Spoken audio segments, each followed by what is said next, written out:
Welcome to Murder Road Trip. I'm your host, Haley. Joining me again on today's road trip is Stephen Pappas. He is the co-host of two podcasts, Is This Adulting and Meddling Kids. Stephen, can you remind us where listeners can find you? Sure, I'm all over the internet. You can find me on Facebook at facebook.com/isthisadulting or in our discussion group there, the Is This Adulting Best Friends. You can find our show on orbitaljigsaw.com. We are part of the Orbital Jigsaw Network.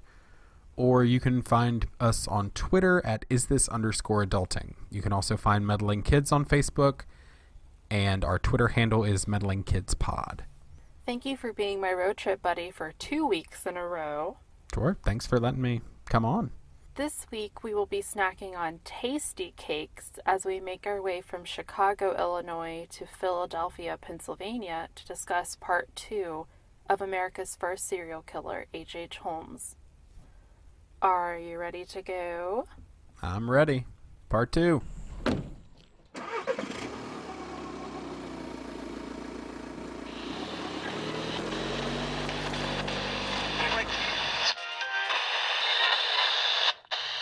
We lost the station again. Keep trying. I'm safe. If you would... Hold on. Let me try this one.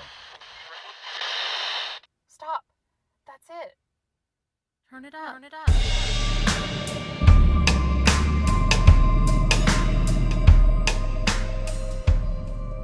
Last episode, we left off with H.H. Holmes taking $25,000 worth of insurance policies out on the castle, then having his janitor light it on fire. The insurance company refused to pay Holmes after they determined the fire was intentionally set. Holmes was still desperate for money, so he devised a new con with his right-hand man, Benjamin Pitezel. The plan involved Holmes taking an insurance policy out on Pitezel, then staging an accident where a disfigured corpse, posing as Pitezel, would be found. Holmes would then claim the insurance money on his dead friend, and the two would be rich. Before the con could take place, Holmes's creditors banded together and hired a lawyer. He was told to immediately pay $50,000, or he would have a warrant out for his arrest. November 22nd, 1893 was the last time anyone saw Holmes or Pitezel in Englewood. When the two left Englewood, Holmes brought his current eye candy, Georgiana, with him. The three traveled around the United States as Holmes and Pitezel ran cons along the way. Georgiana and Holmes were married in Denver, Colorado on January 9th, 1894. Also while in Colorado, Holmes shot and killed Minnie and Nanny Williams' brother, Baldwin, for reasons that still remain unknown. After the wedding, the trio headed down to Fort Worth, Texas, for what Georgiana thought would be their honeymoon. In reality, though, Holmes wanted to visit the property he had coerced from Minnie Williams. It's important to note that Georgiana, from all accounts, was completely unaware of what Holmes and Pitezel were up to. True to his cunning personality, Holmes kept his wife in the dark as to the dirty inner workings of his business dealings. Minnie Williams' plot was a large, vacant lot at 2nd and Russell in Fort Worth, Texas. Holmes and Pitezel wasted no time in developing the land, and in no time they had begun building a 3-story office building. Holmes purchased materials and furnishings on credit and used the property deed as collateral. After 2 months, Holmes had already defrauded his creditors out of $20,000, just over $500,000 in today's money. In March of 1894, Pitezel and Holmes were caught stealing horses from a freight car. The two grabbed Georgiana and fled in the middle of the night. From there, the trio traveled from one big city to the next, all over the country, for the following 6 months, before Holmes and Pitezel decided they wanted to revive their insurance con. I wonder what excuse they told Georgiana as to why they had to leave in the middle of the night. I'm not creative enough to come up with anything off the top of my head, and I imagine they probably weren't either. So I'm pretty sure they probably just were like, well, gotta go. I don't know. At least Pitezel, from all the research I've done, doesn't seem like a very cunning individual, so. Right. By July, the three had settled in St. Louis, Missouri, where Holmes quickly put a down payment that he was able to swindle out of yet another creditor on a pharmacy and promised the owner he would pay the remaining balance within a month. He then immediately sold the pharmacy to a fictitious Mr. Brown. When the creditors came along asking Holmes where the money he owed them was, Holmes simply responded that he didn't own the store anymore. Mr. Brown did. Unfortunately for Holmes, the creditors he had secured his down payment from, Merrill Drug Company, saw right through his ridiculous story. They filed a police report and Holmes was arrested and jailed for fraud. While in jail, Holmes met an infamous train robber by the name of Marion Hedgepeth. Holmes asked Hedgepeth if he knew of any slick lawyers in town who would be willing to help him with an insurance fraud con. After being promised a payment of $500 by Holmes, Hedgepeth gave him the name of Jebediah Howe, Esquire. On July 28th, after 10 days in jail, Georgiana finally bailed Holmes out. Meanwhile, Peitzel moved his wife Carrie and their kids Desi, Alice, Nellie, Howard, and newborn Wharton to St. Louis. Now that Holmes had a lawyer to help him with the insurance con, he and Peitzel sat down to finalize their plans. Peitzel would go to Philadelphia and find a place to run his fake business out of. He would be posing as B.F. Perry, a patent broker. Holmes would tell Georgiana that he thought they should move from St. Louis to Philadelphia and that she should go visit her friends in Lake Bluff, Illinois, while he went to Philadelphia to find a place to live. Once arriving in Philadelphia, Holmes would work on finding a corpse to use in place of Peitzel's body. Although Peitzel's wife Carrie did not like this plan one bit, Peitzel left for Philadelphia on July 29th and arrived the next day. Holmes arrived shortly thereafter, and Georgiana arrived on August 5th. The two men got together and once again went over their plans. For the next few weeks, Peitzel played his part as patent broker Mr. B.F. Perry, and Holmes stayed in Philadelphia to keep track of Peitzel. On September 2nd, Holmes arrived at Peitzel's fake business and went to the apartment upstairs. When he got upstairs, he found a drunk, passed-out Peitzel in the bed. Holmes was not pleased with this at all. He was tired of babysitting his partner in crime, so he put a chloroform-soaked rag over Peitzel's mouth, tied his hands and feet together, and lit his body on fire. A customer discovered the body a few days later. When police arrived at the scene, they believed the person had been killed when their corncob pipe exploded. After closer examination, they realized that the pipe was not damaged. They sent the body to the morgue, and the autopsy showed that the actual cause of death was by chloroform poisoning, and the burning had occurred after the fact. On September 3rd, Holmes and Georgiana took a train to Indianapolis, Indiana. While in Indianapolis, Georgiana got very sick, and the two would be forced to stay there until she could recover. But just 2 days later, on September 5th, Holmes received a telegram saying he was needed back in St. Louis for business. Instead of waiting for Georgiana to get better, Holmes left her with a doctor and made his way directly back to St. Louis. Once in St. Louis, Holmes headed to Carrie Peitzel's house.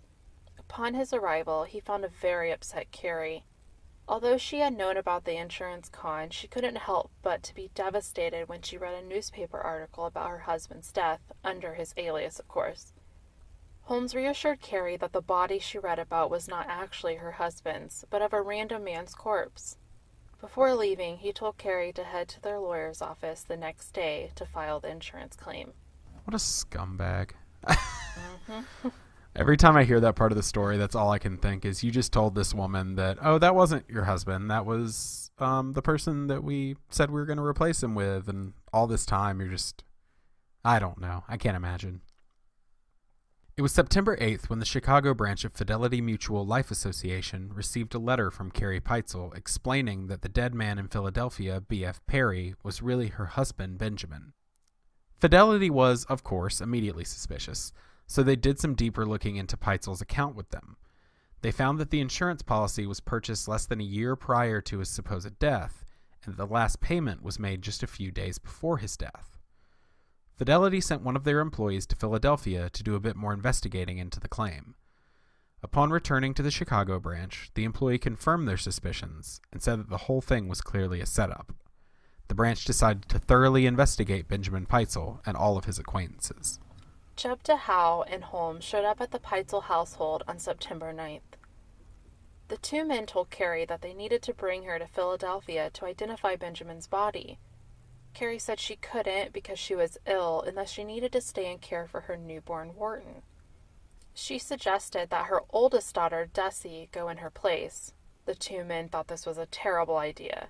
She was old enough to understand what was happening and could blow the whole con, so they suggested they take the second oldest daughter, Alice. Once the plan was finalized, Hal told Carrie he would return to pick up Alice on the 18th. Holmes left St. Louis the next day.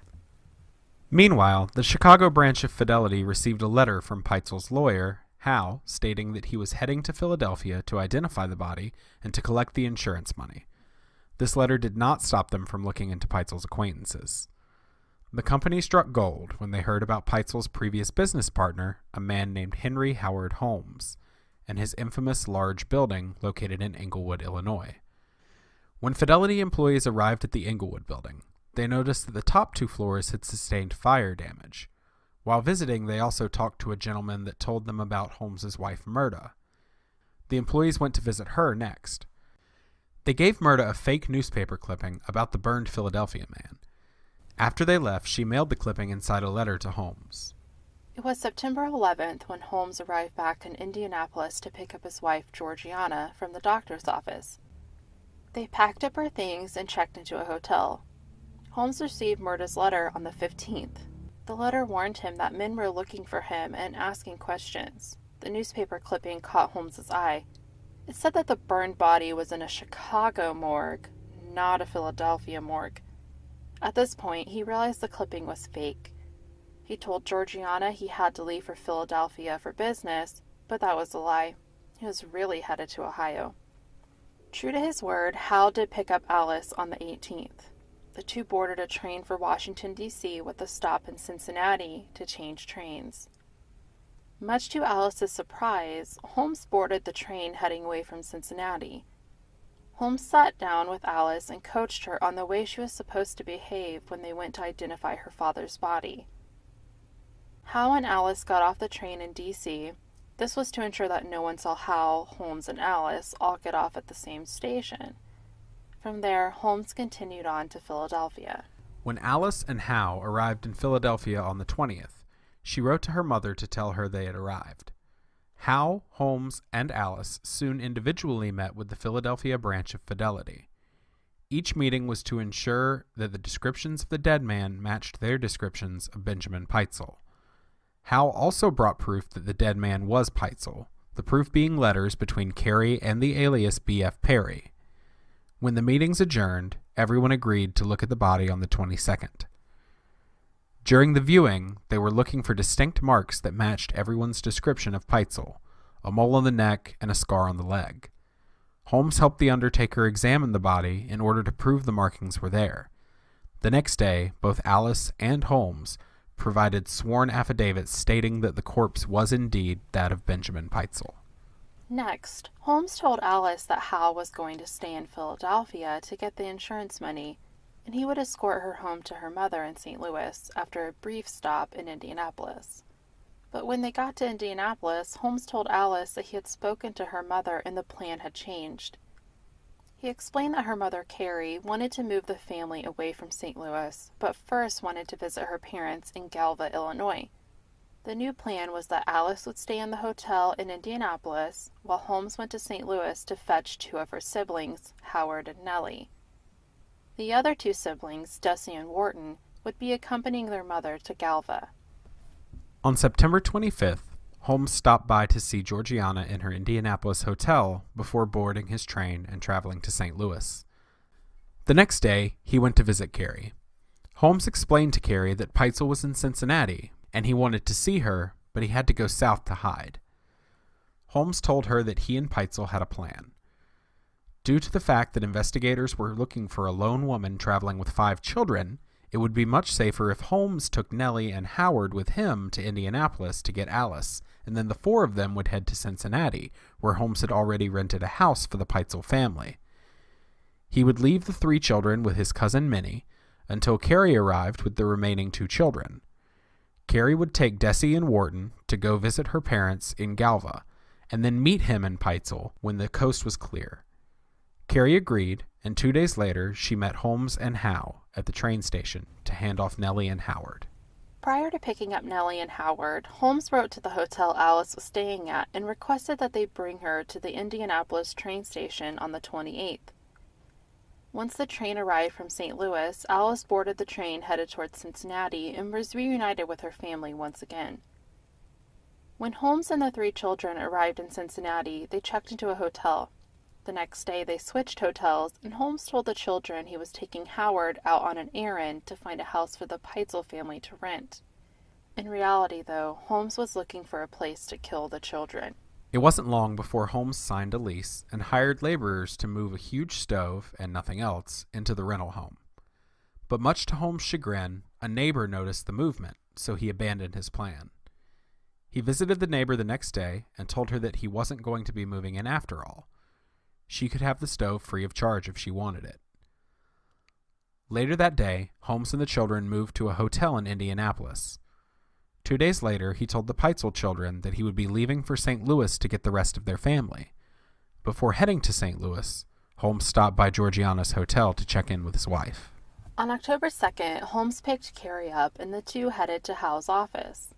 Hal had the insurance money for $10,000, or $250,000 in today's money, ready to hand over to Carrie, but first he needed to take his $2,500 cut.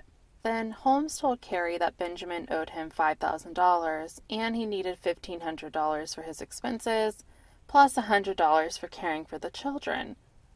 After all was said and done, Carrie would walk away with a whopping $500. Next, Holmes told Carrie to travel to Galva and await further instructions from him. At this point, Holmes headed back to Indianapolis to see Georgiana, but he wasn't there for long before telling her that he had gotten word requesting for him to go to Cincinnati for business. Holmes suggested that Georgiana should go to Franklin, Indiana to visit her parents, and that he would send for her when he was done with his business. On October 4th, Georgiana left for Franklin, and Holmes headed to the hotel where the Peitzel children were staying.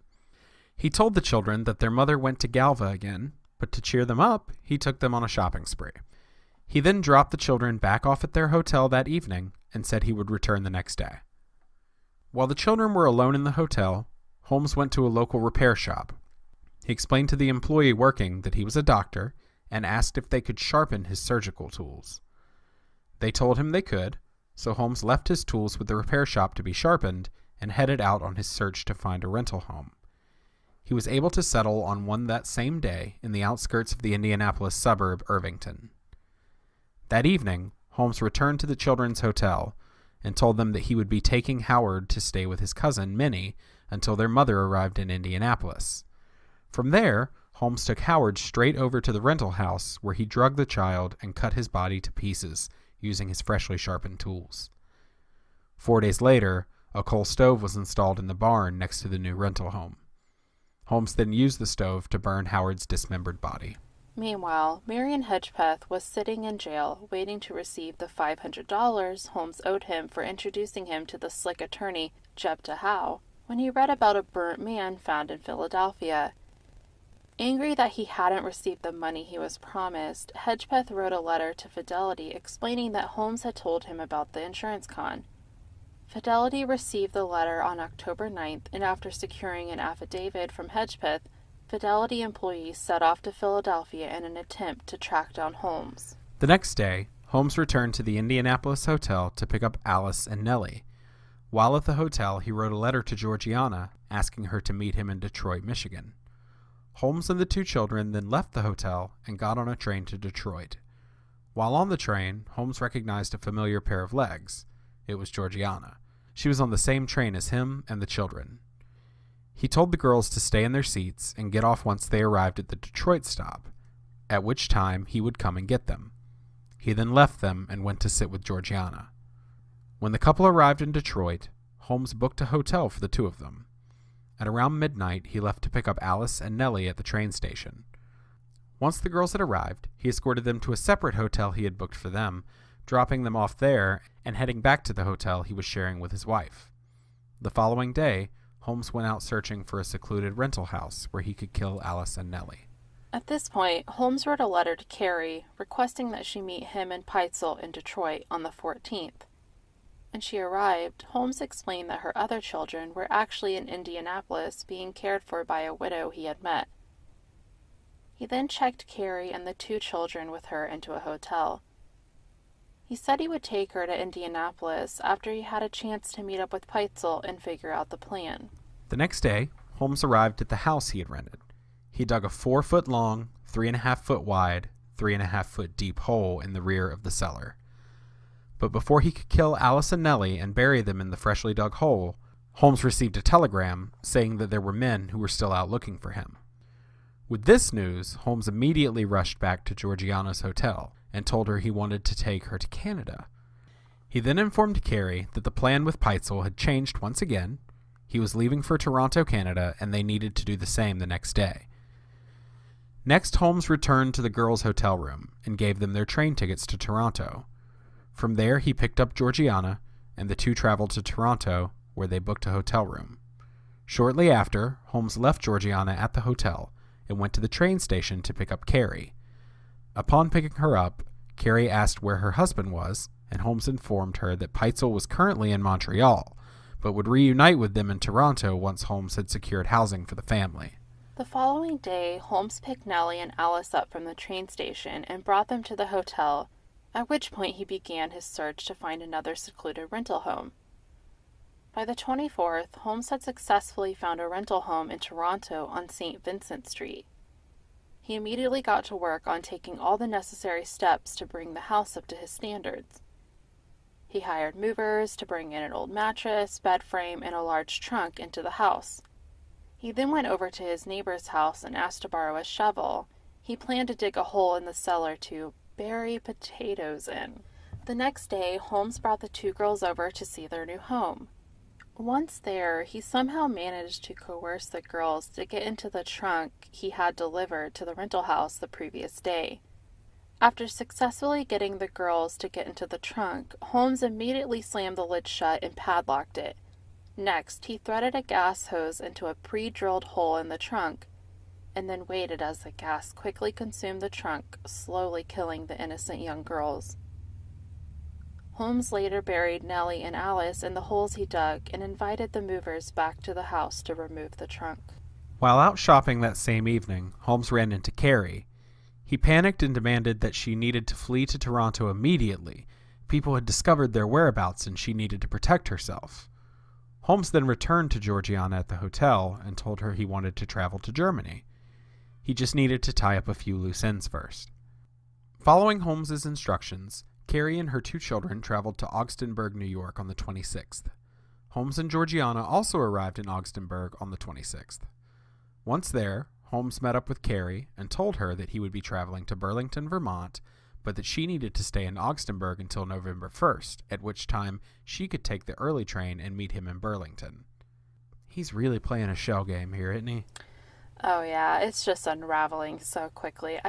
I had so much anxiety writing this part and doing all the research and even reading about it. I just have like my stomach's in knots. I can't even imagine how he felt. Well, he's traveling all over the place, and they say the definition of insanity is doing the same thing over and over and expecting different results. And it just seems like every time he goes, he's like, well, I'll pick up the children at the train station and find a secluded place, put them in a hotel, find a secluded place, and then it doesn't work. And over until it finally does. It's just, oh, goodness. I know. Georgiana and Holmes traveled to Burlington on the 30th. Upon arrival, Holmes immediately rented a house for Carrie and her two remaining children to live in once they arrived. When Holmes picked Carrie up at the station a couple days later, he informed her that her husband was still in Montreal, but not to worry because he would be with them very soon. The next morning, Holmes stopped by Carrie's house and offered to take her oldest child out for the day. He and the girl did so, and he later returned her home that evening. The next day, when Carrie and the kids weren't home, Holmes snuck into the house and hid some nitroglycerin, an explosive material, in the cellar. Afterwards, he quickly slipped out before anyone ever had a chance to see him. Meanwhile, the Fidelity employees were continuing on their mission to track down and hopefully convict Holmes for defrauding their company. At this point, they had moved their investigation to Englewood, Illinois, and through their many interviews, they uncovered that apparently Holmes and Peitzel were wanted in Fort Worth, Texas, for stealing horses. On November 8th, Holmes headed to his hometown of Gilmanton, New Hampshire to visit his parents and his first wife, Clara. Although he hadn't been home in 7 years, he stayed there for only a week before moving on to Boston on the 15th. At this point, he wrote to Carrie to tell her that she needed to meet him in Lowell, Massachusetts. But before departing, he needed her to kindly relocate the chemicals he had stashed in the basement up to the attic. The next day, police were becoming very nervous that Holmes was going to flee the country, so they tracked him down in Boston and quickly apprehended him based on the outstanding warrant from stealing horses in Fort Worth, Texas.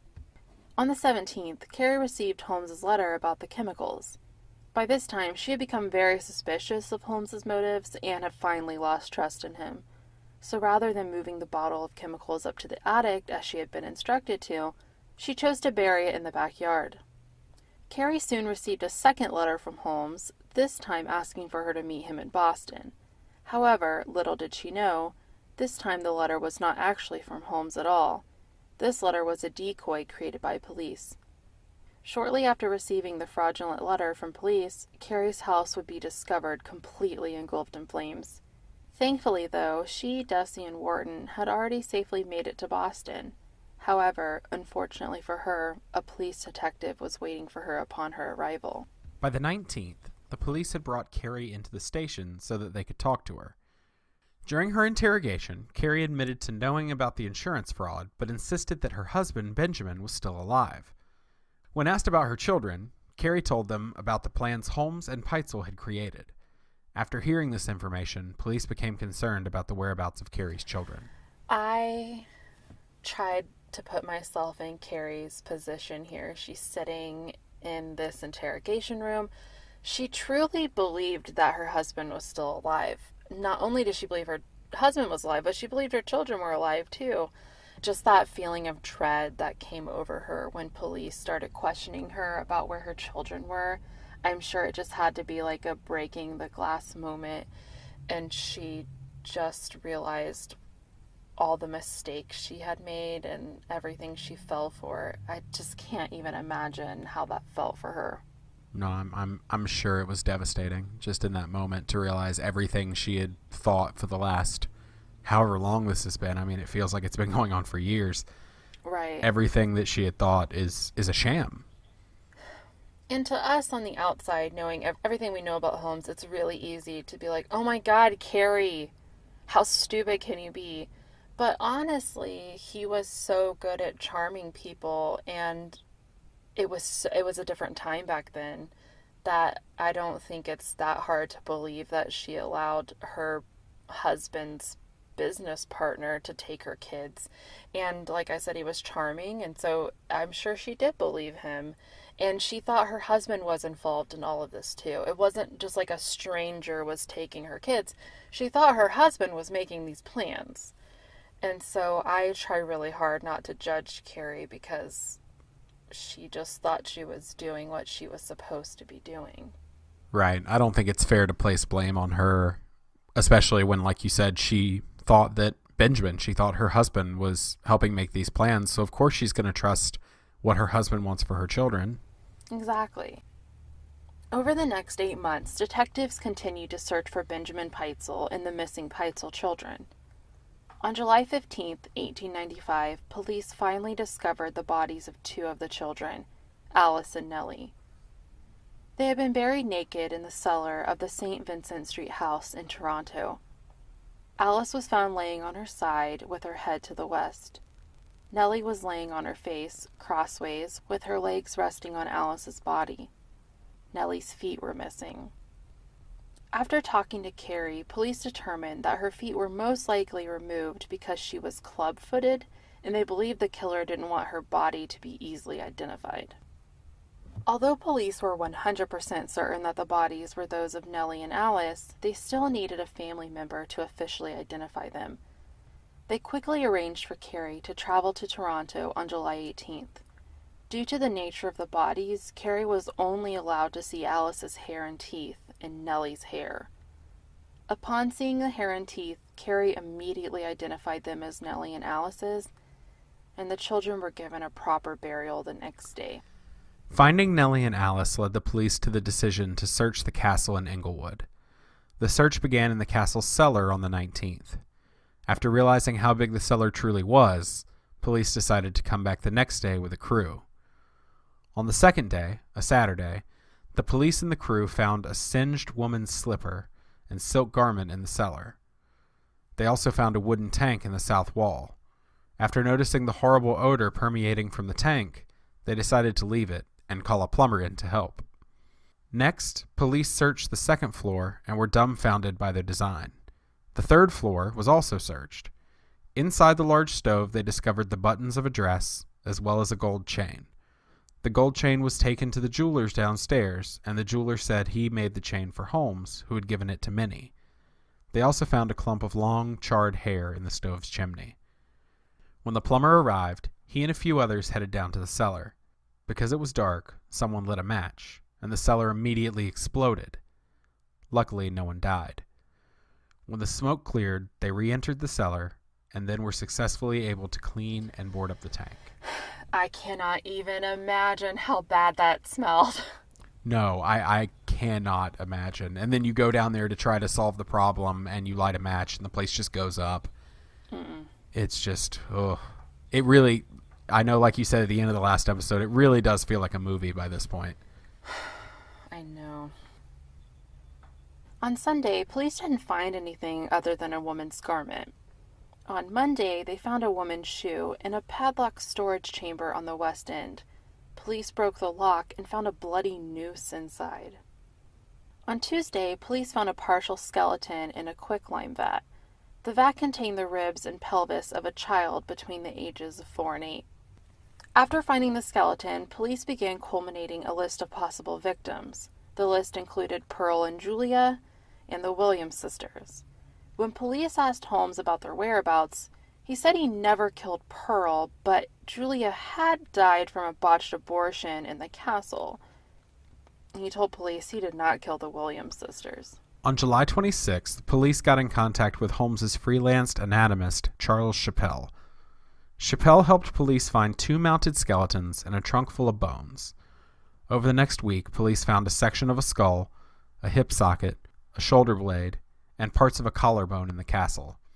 They also found blood-stained clothing where Julia once stayed. In the vault, they found evidence that someone had tried to escape its confines. On August 5th, authorities believed they had found everything there was to be found, so they discontinued their search. 6 days later, police announced the castle would become a murder museum, and people could pay 15 cents, approximately $4 in today's money, to come and have a look around. Out of all of the stuff we have discussed and will continue to discuss, 6 days later, deciding that this murder castle could be a museum is the craziest part of the entire story. Right. I don't understand. I guess I just don't understand the mindset of, oh, well, let's just turn it into a museum. And maybe they were trying to turn a profit.